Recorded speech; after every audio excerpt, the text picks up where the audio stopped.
Bem-vindos ao Opa News BR. Olha, hoje a gente vai mergulhar a fundo numa história que tem de tudo. Uma coroa cobiçada, acusações seríssimas de manipulação e uma verdadeira guerra de bastidores. A gente está falando, claro, do capítulo mais turbulento da história recente do Miss Universo. E tudo começou com comentários como esse aqui. Tiveram de coroá-la para compensar a injustiça anterior e salvar o Miss Universo. Pois é, esse comentário resume bem a confusão que tomou conta de tudo no momento em que a Miss México Fátima Bosch foi coroada.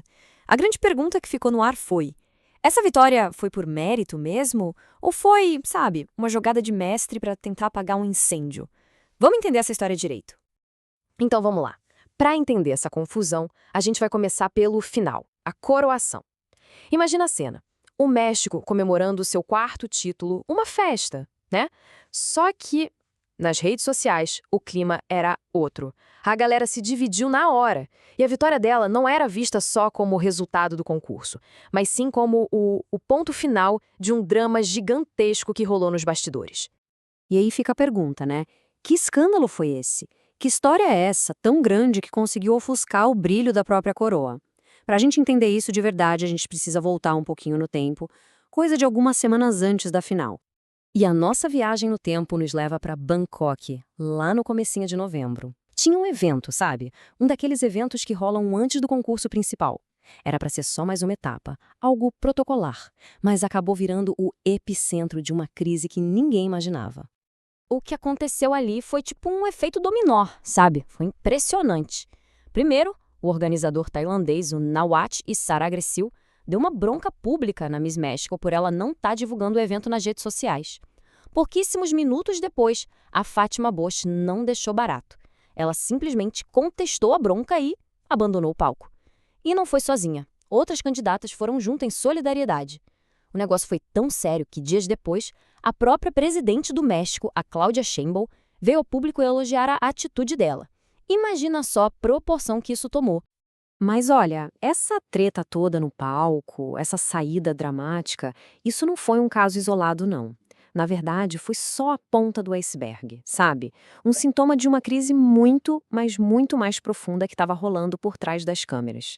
E ó, se você tá curtindo acompanhar esse quebra-cabeça com a gente, aproveita agora rapidinho e se inscreve aqui no canal do Opa News BR no YouTube para não perder as próximas. A partir dali, a coisa desandou de vez. A crise foi escalando numa velocidade, olha. Primeiro, 2 jurados simplesmente pediram para sair, renunciaram uma semana depois daquele confronto. E não era qualquer jurado, não. Depois, começaram a pipocar alegações de manipulação, vindos de um dos jurados que saiu. Para piorar, os próprios sócios da organização, o mexicano e o tailandês, começaram a brigar publicamente por causa do incidente. A casa estava caindo, literalmente. Essa acusação de que um júri improvisado já tinha escolhido as finalistas? Nossa, isso foi uma bomba. Mesmo com a organização negando tudo, a credibilidade do concurso inteiro foi colocada em xeque. A pergunta que não quer calar é: por que todo esse caos? O que estava acontecendo lá na cúpula da organização? E a resposta para essa pergunta, pessoal, está aqui. Toda essa confusão, na verdade, expõe uma briga muito maior. É uma briga sobre o que o Miss Universo é e o que ele vai ser no futuro. E tudo isso está sendo alimentado por uma liderança que está completamente rachada. Dá uma olhada nisso. O que a gente tem aqui são duas visões de mundo completamente diferentes batendo de frente. De um lado, tem a liderança tailandesa, que pensa o quê? Vamos transformar as misses em influenciadoras digitais, focar em e-commerce, vender produtos online. Do outro lado, tem a liderança mexicana, que quer manter o glamour tradicional da TV, com as misses sendo celebridades, estrelando reality shows. É o novo contra o, digamos, o clássico. Mas como é que a liderança do concurso ficou tão dividida assim? Bom, a história é recente e bem conturbada. A antiga dona, a empresária trans tailandesa Annie Jakrajutachip, comprou a marca em 2022. O problema é que já em 2023, a empresa dela entrou com um pedido de falência. E aí, para salvar o negócio, o que ela fez? Trouxe o empresário mexicano Raul Rocha como sócio. O resultado? Essa estrutura de poder toda confusa, dividida entre México e Tailândia, que a gente está vendo agora. Certo, com essa briga toda acontecendo lá em cima, com os donos batendo cabeça, o que isso significa para o futuro do concurso.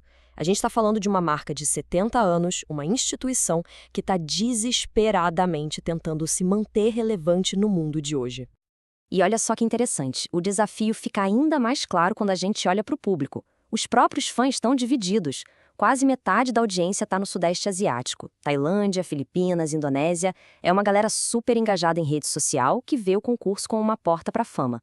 Aí você tem a América Latina, que é o público mais tradicional da TV, que enxerga as misses como celebridades.